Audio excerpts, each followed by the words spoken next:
Hello my dear friends, hi, मैं सैयद साद आप सबको वेलकम करता हूं on my YouTube channel Rosh study. तो हम डिस्कस कर रहे हैं क्लास 10th की ज्योग्राफी का chapter number 7 life lines of economy.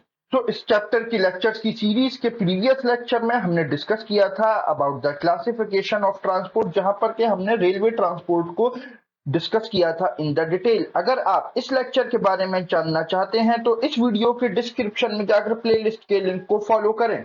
Then now इस लेक्चर में हम डिस्कस करने वाले हैं अबाउट द पाइपलाइंस के पाइपलाइन किसे कहते हैं। तो ये मैं आपको यहाँ पर बताता चलूं कि पाइपलाइंस जो होते हैं ये बहुत ही important means of transport consider किए जाते हैं ऑन द लैंड। और पाइपलाइन ये आखिरी टॉपिक होने वाला है means of transport on the land. इसके बाद हम एयरवेज और सीवेज की तरफ जाने वाले हैं। तो ये लेक्चर, ये चैप्टर आपके सीबीएसई के क्लास 10th के एग्जाम्स के साथ साथ एएमयू और जामिया मिलिया के कॉमर्स, आर्ट्स और ह्यूमैनिटीज के 11th एंट्रेंस एग्जाम्स के लिए काफी ज्यादा इंपॉर्टेंट होने वाला है। अगर ये लेक्चर आपको अच्छा लगे तो इस वीडियो को लाइक करें, शेयर करें, कमेंट करें और इसी तरह के इंफॉर्मेटिव कंटेंट के लिए सब्सक्राइब करें to our YouTube channel. But हमेशा की तरह लेक्चर स्टार्ट करने से पहले आप लोगों के लिए एक क्वेश्चन, और आपका सवाल है कि जो एचवीजे पाइपलाइन है उसमें कौन सा स्टेट कनेक्टेड नहीं है। इसके लिए आपके ऑप्शंस हैं ए यूपी, बी मध्य प्रदेश, सी गुजरात या फिर डी हरियाणा। कमेंट सेक्शन आपका है, इसका राइट आंसर वहां पर लिखो। हमेशा की तरह इसका सही आंसर मैं आपको बताऊंगा इस लेक्चर के लास्ट में। तो चलिए हम स्टार्ट करते हैं आज का अपना topic. So stay with us because there is a lot to know, a lot to discuss. So let's start my friends.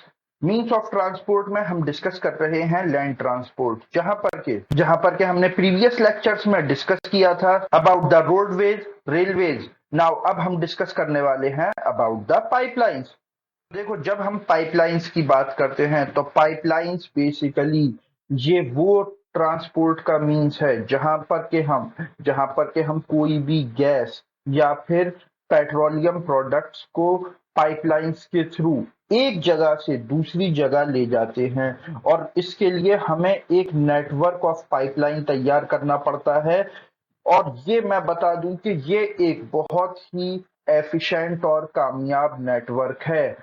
और ये आप इंडिया के नक्शे पर देख रहे हैं ऑयल एंड गैस की पाइपलाइंस के कहां कहां ऑयल एंड गैस की पाइपलाइंस हैं। वैसे ये मैप आपको मिल जाएगा ministry of petroleum and natural gas की वेबसाइट पर भी। और ये मैं आपको बताता चलूं कि इंडियन ऑयल जो कि गवर्नमेंट की ही एक एंटरप्राइज है, जिसको के इस्टेब्लिश किया गया था इन द ईयर 1964, ये प्रेजेंटली ऑपरेट करती है 15,000 किलोमीटर का एक बहुत लंबा क्रूड ऑयल, पेट्रोलियम प्रोडक्ट और गैस पाइपलाइंस का नेटवर्क। जहां पर के इसकी जो पर एनम कैपेसिटी मापी गई है 94.56 मिलियन मैट्रिक टन।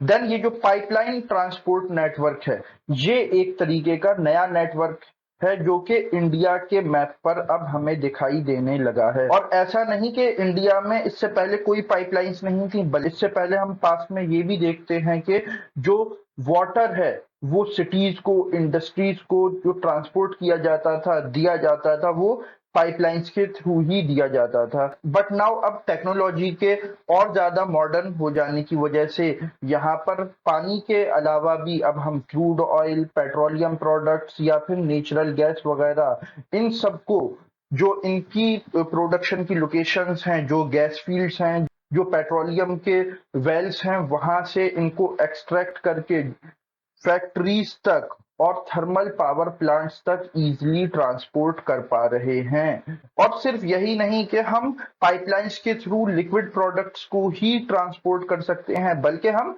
सॉलिड्स को भी ट्रांसपोर्ट कर सकते हैं। वो कैसे? तो वो इस तरह से कि हम सॉलिड्स को कन्वर्ट कर लेते हैं सिलरी में। सिलरी बेसिकली एक ऐसा प्रोडक्ट होता है जिसमें के सॉलिड को मिक्स कर दिया जाता है लिक्विड के साथ, बट उसकी जो सॉलिड स्टेट है वो भी वहां पर बरकरार रहती है। ठीक है, तो ये जो सॉलिड हैं ये भी इजीली पाइपलाइंस के थ्रू ट्रांसपोर्ट कर लिए जाते हैं। तो आपने यहाँ पर देखा जो पाइपलाइन नेटवर्क है इसकी आमद हमारे लिए कितनी ज्यादा इंपॉर्टेंट है। देन पाइपलाइंस के साथ ऐसी बात नहीं कि सब कुछ अच्छा ही है। पाइपलाइंस को डालने की जो इनिशियल कॉस्ट आती है वो काफी ज्यादा हाई होती है। बट हाँ, यहाँ पर ये कंसीडर करना पड़ेगा कि इनकी जो रनिंग कॉस्ट है, इनको ऑपरेशनलाइज रखने की जो कॉस्ट है वो काफी ज्यादा कम होती है। और जो बरौनी, मथुरा, पानीपत, यहाँ पर जो गैस बेस्ड फर्टिलाइजर प्लांट्स हैं, इनका हम तसव्वुर भी नहीं कर सकते हैं, बिकॉज ये रन कर रहे हैं पाइपलाइंस की ही वजह से। इन तक जो पाइपलाइंस के थ्रू चीजें पहुंचती हैं वो इनको यूजफुल प्रोडक्ट्स में कन्वर्ट कर लेते हैं। फिर इंडिया के कुछ बहुत ही इंपॉर्टेंट नेटवर्क ऑफ पाइपलाइंस की भी हम यहाँ पर बात कर लेते हैं। तो जैसा कि हम जानते हैं कि जो नॉर्थ ईस्टर्न स्टेट्स हैं जैसे कि असम, तो असम में हम ये जानते हैं कि वहां पर ऑयल फील्ड्स हैं। जो अपर असम का रीजन है वहां पर ऑयल फील्ड्स हैं, तो उस ऑयल को और गैस को वहां से ट्रांसपोर्ट करने के लिए पाइपलाइन डाली गई है। कहां तक? कानपुर तक, जो कि यूपी में है। और ये जो पाइपलाइन आ रही है ये गुवाहाटी, बरौनी, इलाहाबाद से होती हुई कानपुर तक पहुंची है। और इस पाइपलाइन में ब्रांचेस भी निकल रहे हैं, जैसे कि बरौनी से ही एक वहां से ब्रांच लेकर हल्दिया की तरफ उसे डाइवर्ट कर दिया गया है, जो कि वेस्ट बंगाल में है, वाया राजबंद। देन राजबंद से फिर एक ब्रांच यहां से निकली है जो कि मौरीग्राम तक गई है। सिमिलरली गुवाहाटी से लेकर सिलीगुड़ी तक भी इस पाइपलाइन की एक ब्रांच जा रही है। देन दूसरी जो इंपॉर्टेंट नेटवर्क ऑफ पाइपलाइन है ये है गुजरात में, जो कि गुजरात के सलाया से लेकर जालंधर, जो कि पंजाब में है, वहां तक जा रहा है। इसके बीच में पड़ता है वीरमगाम, मथुरा।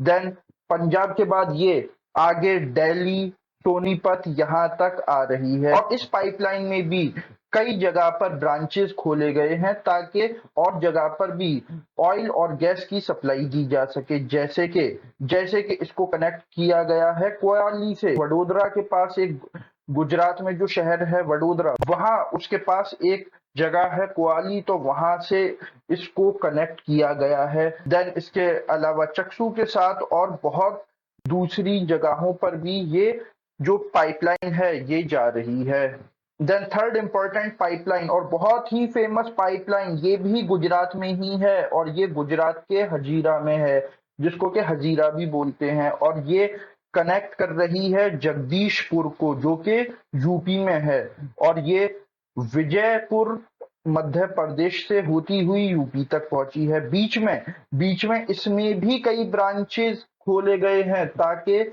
जो ऑयल और गैस है उसको और स्टेट्स तक भी डाइवर्ट किया जा सके। जैसे कि राजस्थान में कोटा शहर में इसकी एक ब्रांच जा रही है।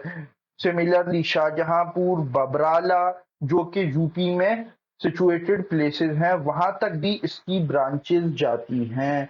तो ये था बहुत ही इंपॉर्टेंट और interesting lecture about the pipelines, जहां पर कि आपने डिटेल में जाना कि पाइपलाइंस क्या हैं, इनका रेलिवेंस क्या है और जो इंपॉर्टेंट पाइपलाइन नेटवर्क्स हैं वो इंडिया में कहां कहां पर प्रेजेंट हैं। इसी के साथ ये लेक्चर मैं यहीं पर एंड करता हूं। नाउ वापस आते हैं हम अपने क्वेश्चन पर। और आपका सवाल था कि एचवीजे पाइपलाइन में इन चारों में से कौन सा स्टेट कनेक्टेड नहीं है?